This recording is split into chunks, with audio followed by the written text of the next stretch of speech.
Channel को subscribe करना ना भूलें और हमारे ताज़ा वीडियो सबसे पहले देखने के लिए बेल आइकन को दबाएं। जिंदाबाद जिंदाबाद जिंदाबाद सुमन देवी जिंदाबाद जिंदाबाद जिंदाबाद सतेंद्र भैया जिंदाबाद जिंदाबाद जिंदाबाद सतेंद्र भैया जिंदाबाद। जिंदाबाद जिंदाबाद। आपका मुखिया कैसा हो? सुमन देवी जैसा हो। आपका मुखिया कैसा हो?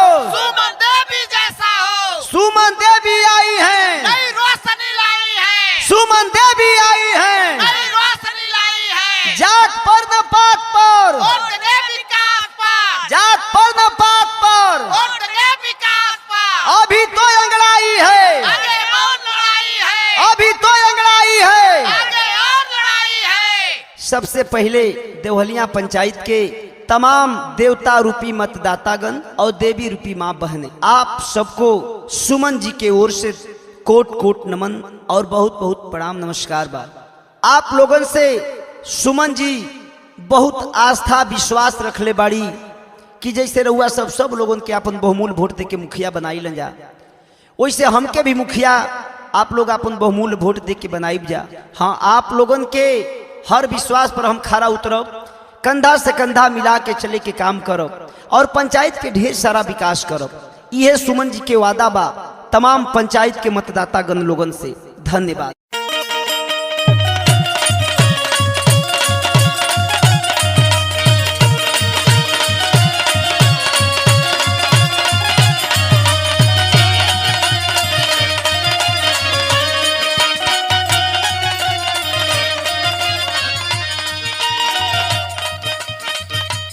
देवहलिया पंचायत के तमाम मतदाता लोगन से, नौजवान साथी, मजदूर, किसान और देवी रूपी माता बहन लोगन से मुखिया के प्रत्याशी सुमन जी अपन दोनों हाथ जोड़ के आ तमाम मतदाता लोगन से एक अपील करताली, विनती करताली। आ का कहताड़ी?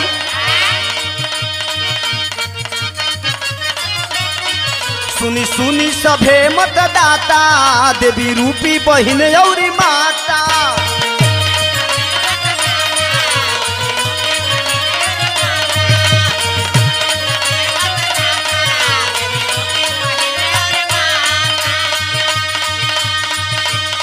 सुनी सुनी सभे मतदाता, देवी रूपी बहिन औरी माता।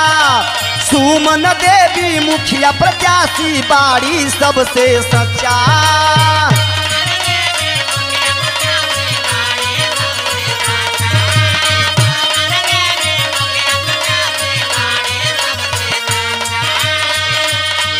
अरे सुमन देवी मुखिया प्रत्याशी बाड़ी सबसे सच्चा।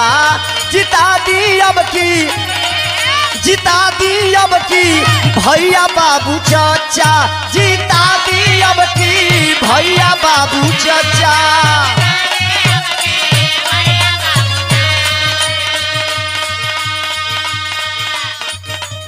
चाचा बाबू भैया सबसे लोग से विनती करता कि एक बार हमरों के अवसर मिले के चाहिए। तो कहना हो पंचायत देवहलिया मुखिया के प्रत्याशी।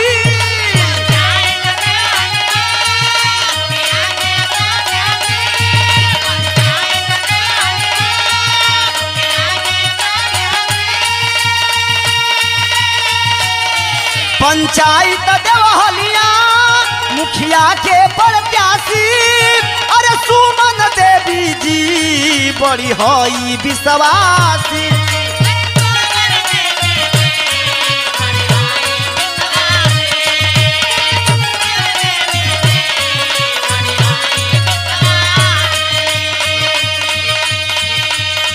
अरे इनके जिताई जा, विजयी बनाई जा, कामई करी है अच्छा।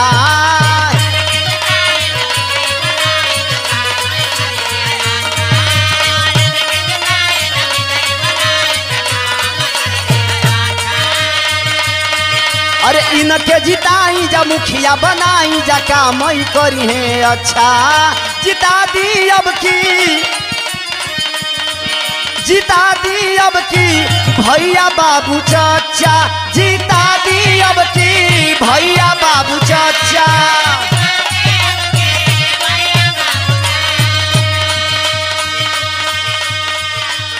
इनके साथ में सत्येंद्र भैया के भी भूमिका कम नहीं थे।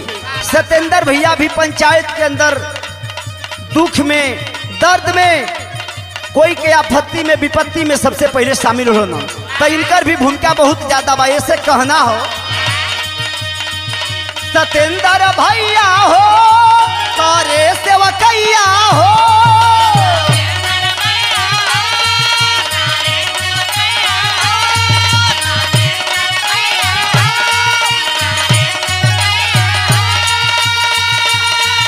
सत्येंद्र भैया हो करे सेवकैया हो, दिन दुखियन के हर पल करे ले भलैया हो।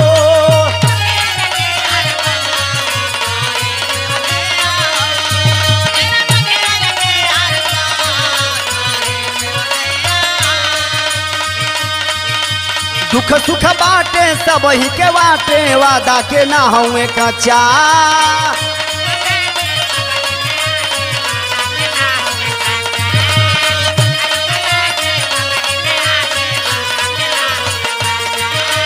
सुख दुख बाटे सब ही के आटे, वादा के ना हुए कच्चा। जिता दी अब की, जिता दी अब की भैया बाबू चाचा, जिता दी अब की भैया बाबू चाचा।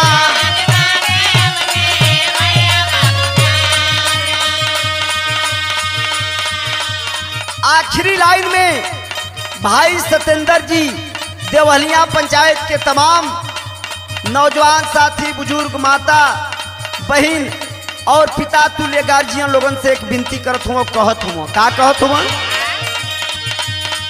जोड़ी ला हथवा हो कि हो जा सथवा हो,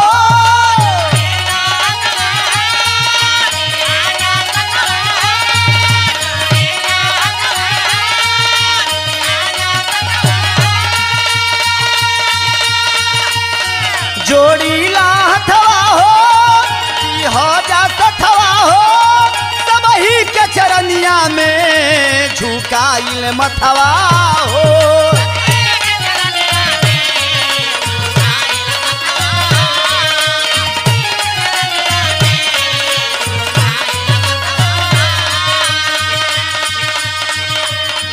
अरे सुमन देवी समाज से भी करी है काम अच्छा, सुमन देवी समाज से भी करी है काम अच्छा, सुमन देवी समाज से भी,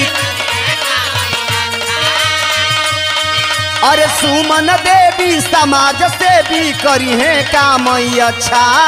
जिता दी अब की, जिता दी अब की भैया बाबू चाचा, जिता दी अब की भैया बाबू चाचा।